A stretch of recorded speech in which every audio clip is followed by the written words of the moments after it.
Hi, this is Tamara Camo. I am making this video for my patients who are interested in GLP-1 medications.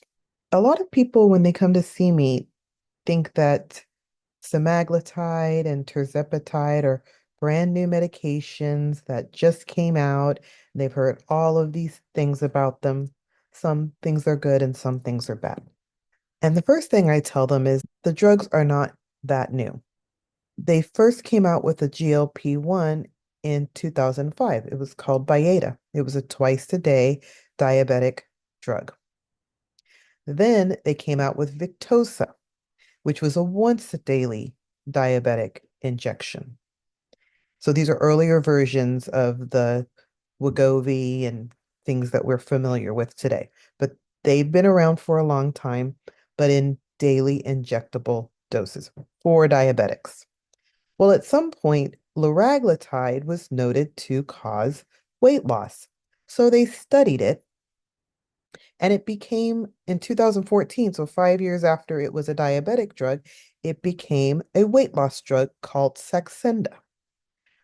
But a lot of people have never heard of Saxenda. So if we could have injected ourselves 10 years before, why didn't this catch on? Well, think about giving yourself a shot every single day. Most people don't like it. Diabetics have to give themselves insulin shots every day. People don't necessarily like doing this.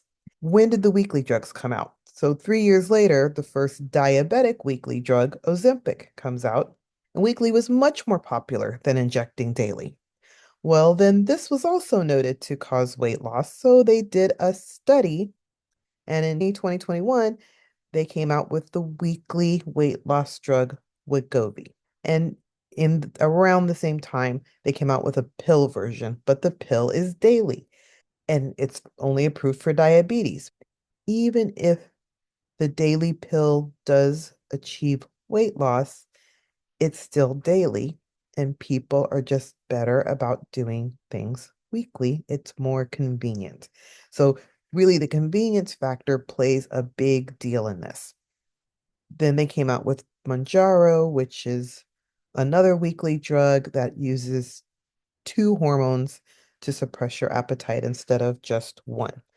Mounjaro is the diabetic form, and Zepbound is the weight loss form. Zepbound came out in October 2023. Pretty quickly, they came out with the weight loss version of Mounjaro. Now let's compare the dosing. Okay, so let's compare Ozempic versus Wegovy. Now, if you will notice, Ozempic has a maximum dose of 1 milligrams per week. And this drug has been around for a long time. And of course, we'll get into the side effects later, but just realize that diabetics who've been on this for a decade have a maximum dose of 1 milligram per week. Well, when it got approved for weight loss and studied for weight loss, they went higher on the dosing because people get used to it. And in order to keep suppressing appetite, they used higher and higher doses. So a person using it for weight loss might be on twice as much drug as somebody using it for diabetes. And as we know with most medications, side effects happen at higher and higher doses. Sometimes at low doses, you don't see the same things as when you double the dose. I think a lot of times when people are discussing issues with the weight loss drugs, we have to realize they're using a higher dose than what the diabetics have been using.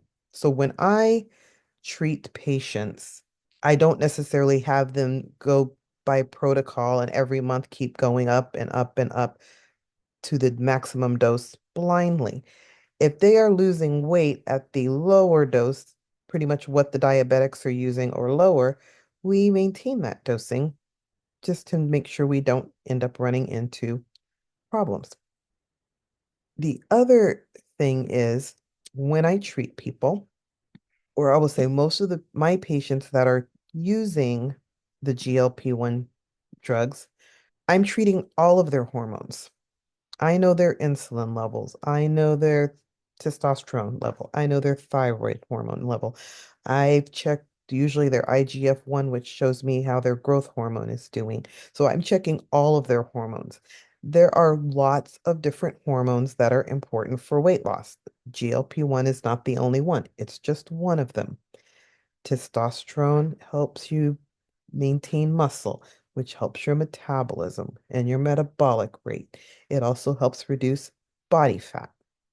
DHEA is one of your hormones that is secreted by your adrenal gland. It helps you with energy, and it also is important for your metabolism. Estrogen influences where fat is stored. Low estrogen can lead to increased abdominal fat storage. High cortisol can lead to increased abdominal fat storage. We come up with strategies to decrease that.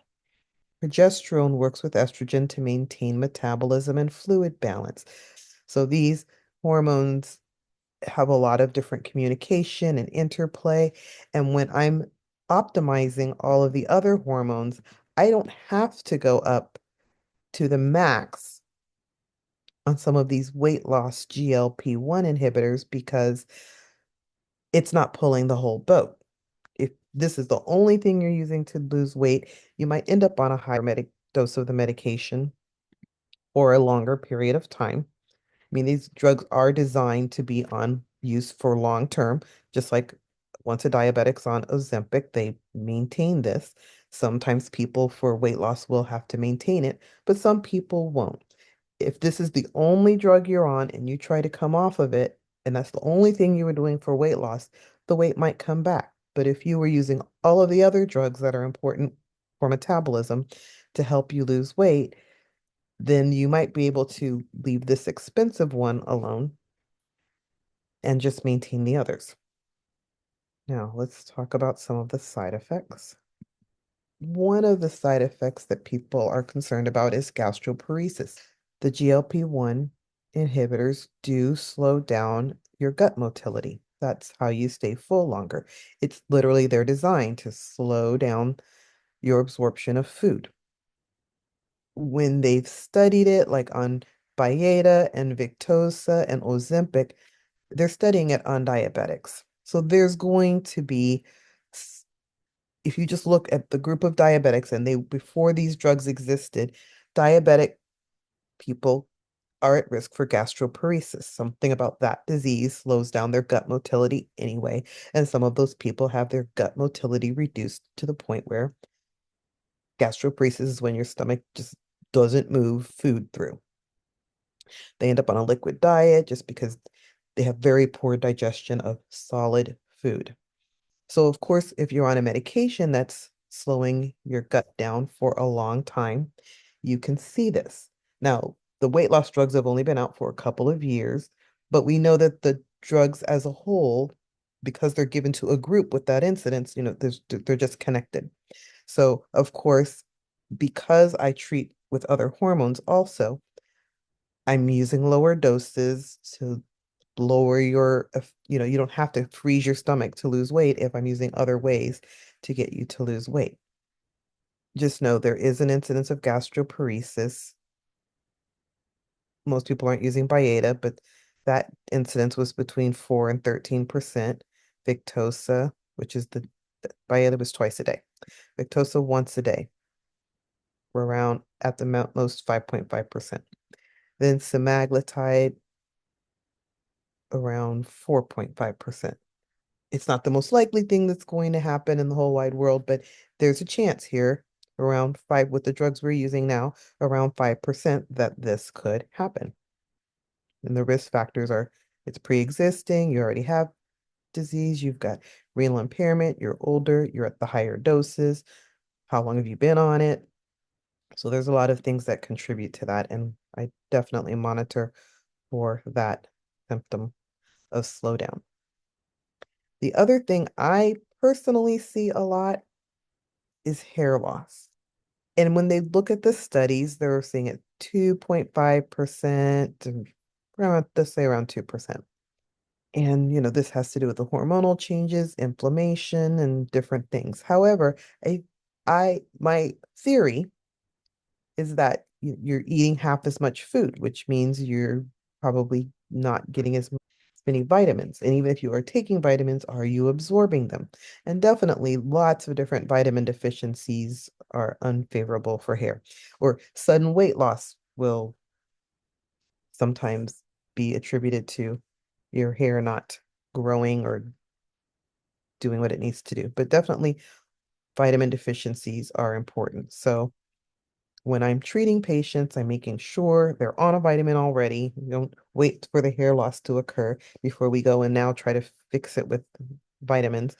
We will discuss this ahead of time, and I impress the importance of making sure you are taking a vitamin that you can absorb. We've heard about the bad things, but what other things? We're losing weight. So just weight loss alone can improve your cardiovascular health. They have done studies on the GLP-1 inhibitors to assess this. So in one study, there was a 12 to 26% reduction in major adverse cardiovascular events. In another study, there was a 14 to 25% reduction in non-fatal myocardial infarction, heart attack. There's a 13 to 22% reduction in stroke and improved blood pressure control, like 5 millimers. So if your blood pressure is 170 over 100, you're going to lose 5 points. It's not like it's going to normalize you, but it does tend to decrease your blood pressure. Right. Slowed kidney disease progression, 22 to 38%. Reduced risk of end-stage renal disease, 26 to 43%. And of course, it's for diabetes, so improved glycemic control. Sometimes I have people who need to lose weight who have abnormal blood sugars, but they're not diabetics yet. And I find that using these medications are favorable for them. People insulin resistant, it helps with insulin resistance. So as an off-label benefit, there's a lot of different benefit, even though, yes, there's risks that exist.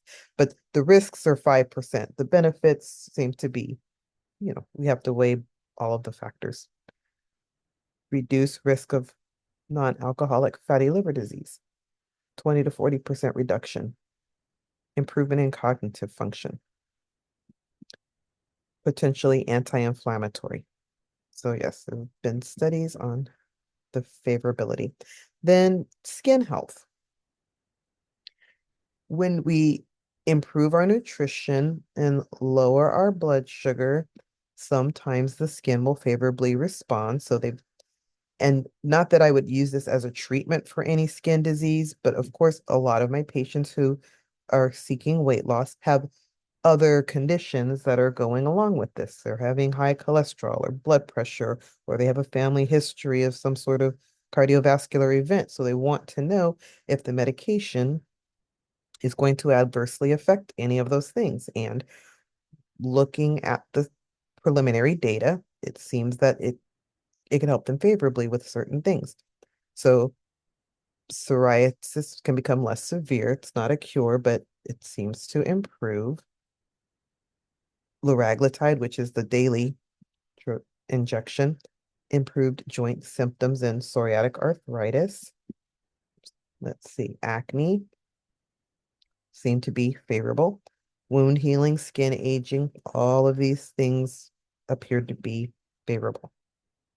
So that is some of the things that we basically want to know about the GLP-1.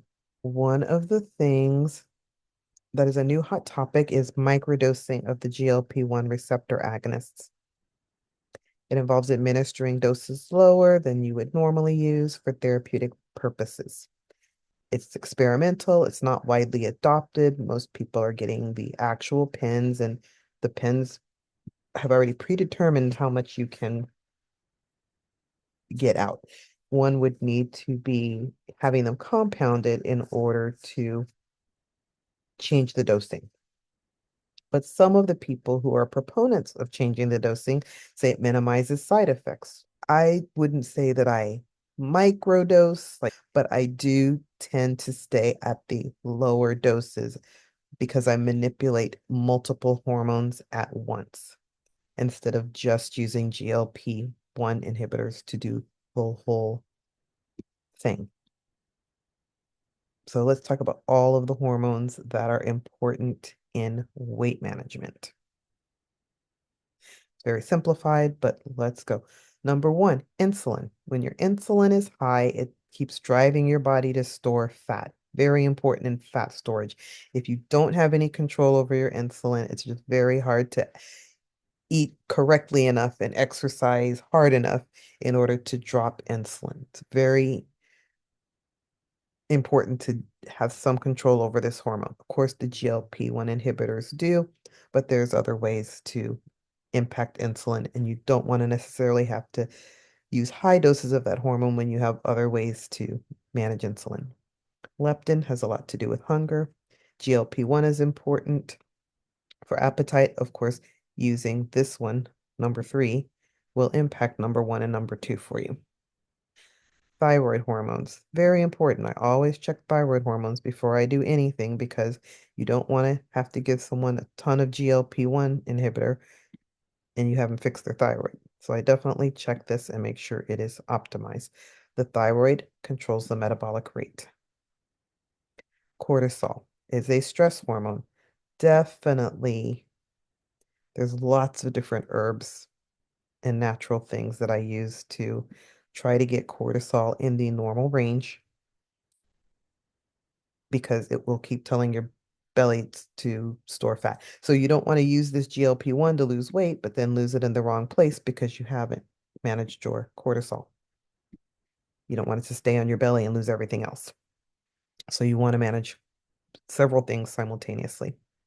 Other regulators, ghrelin is your hunger hormone, glucagon, blood sugar. There's something called CCK, tells you when you're not hungry. G, glucose dependent insulinotropic peptide, insulin regulation. Manjaro uses GLP-1, which is number 3, and this one, number 9. Testosterone, muscle maintenance, and fat distribution. As a doctor who prescribes hormones, I check everyone's thyroid and testosterone. Other hormones, growth hormone. Growth hormone is your master hormone. I can prescribe about 10 different hormones, but you have more than 60.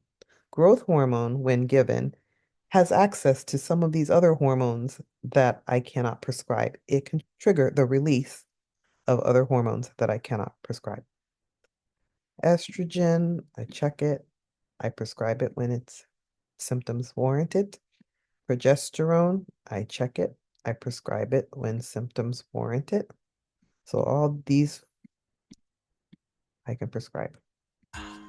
So that was a brief overview of GLP-1 inhibitors and other factors that influence weight. There's also food intolerances and nutritional concerns.